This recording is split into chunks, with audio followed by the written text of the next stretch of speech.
ಸಾಲ ಕೊಡಿಸುವ ನೆಪದಲ್ಲಿ ಹಲವು ಉದ್ಯಮಿಗಳಿಗೆ ವಂಚಿಸಿ ಅವರ ವಿರುದ್ಧವೇ ಸುಳ್ಳು ಚೆಕ್ ಬೌನ್ಸ್ ಪ್ರಕರಣ ದಾಖಲಿಸುತ್ತಿದ್ದ ಆರೋಪದ ಅಡಿ ಕೋಲ್ಸ್ ಪಾರ್ಕ್ನಲ್ಲಿ ಇರುವ ಪೀಟರ್ ಡ್ಯಾಡಿ ಎಂಬಾತನ ನಿವಾಸದ ಮೇಲೆ ಸಿಐಡಿ ಆರ್ಥಿಕ ಅಪರಾಧ ದಳ ದಾಳಿ ನಡೆಸಿ ಪರಿಶೀಲನೆ ಮಾಡ್ತಾ ಇದೆ.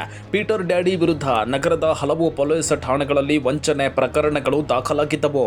ಈ ಪೀಟರ್ ಡ್ಯಾಡಿ ಸಾಲ ಕೊಡಿಸುವುದಾಗಿ ನಂಬಿಸಿ ಉದ್ಯಮಿಗಳಿಂದ ಚೆಕ್ ಶ್ಯೂರಿಟಿ ಪಡಿತಾ ಇದ್ದ ಎನ್ನಲಾಗಿದೆ. ಪ್ರೊಸೆಸಿಂಗ್ ಫೀಸ್ ಮತ್ತು ಭೂ ವ್ಯವಹಾರಗಳ ಹೆಸರಿನಲ್ಲಿ ಹಣ ಪಡೆದು ಮೋಸ ಮಾಡ್ತಾ ಇದ್ದ ಎಂಬ ಆರೋಪ ಈತನ ಮೇಲಿದೆ.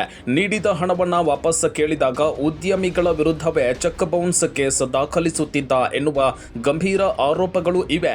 ಪೀಟರ್ ಡ್ಯಾಡಿ ವಿರುದ್ಧ ಬೆಂಗಳೂರಿನ ಅಶೋಕನಗರ, ಹಲಸೂರು, ಬೆಳ್ಳಂದೂರು, ಜೀವನ್ ಭೀಮಾ ನಗರ, ಪುಲಕೇಶಿ ನಗರ ಸೇರಿದಂತೆ ವಿವಿಧ ಪೊಲೀಸ್ ಠಾಣೆಗಳಲ್ಲಿ ದೂರುಗಳು ದಾಖಲಾಗಿದ್ದವು.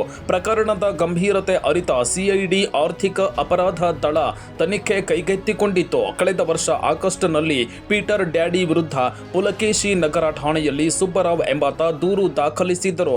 300 ಎಕರೆ ಜಮೀನಿನ ದಾಖಲಾತಿ ಸರಿಪಡಿಸಿ ಖಾತೆ ಬದಲಾವಣೆ ಮಾಡಿಸೋದಾಗಿ ಹಾಗೂ ನಂತರ ಮಾರುಕಟ್ಟೆ ಬೆಲೆಗೆ ಮಾರಾಟ ಮಾಡಿಕೊಡೋದಾಗಿ ಪೀಟರ್ ಡ್ಯಾಡಿ ಸುಬ್ಬರಾವ್ನನ್ನ ನಂಬಿಸಿದ್ದರು. ಇದಕ್ಕಾಗಿ 96,50,000 ರೂಪಾಯಿ ಹಣ ಪಡೆದಿದ್ದ ಎನ್ನಲಾಗಿದೆ. ಆದರೆ ಕೆಲಸ ಮಾಡಿಕೊಡದೆ ವಂಚಿಸಿದ ಆರೋಪದ ಅಡಿ ಈ ಕೇಸ್ ದಾಖಲಾಗಿತ್ತು. ಅಲ್ಲದೆ ಕಮಿಷನ್ ಪಡೆಯುವ ಖಾತೆಗಾಗಿ ಸುಬ್ಬರಾವ್ ಅವರಿಂದ ಚೆಕ್ ಪಡೆದಿದ್ದ ಪೀಟರ್ ಡ್ಯಾಡಿ ನಂತರ ದೂರುದಾರರ ವಿರುದ್ಧವೇ ಸುಳ್ಳು ಚೆಕ್ ಬೌನ್ಸ್ ಕೇಸ್ ದಾಖಲಿಸಿ ವಂಚನೆ ಮಾಡಿದ್ದಾನೆ ಎನ್ನಲಾಗಿದೆ.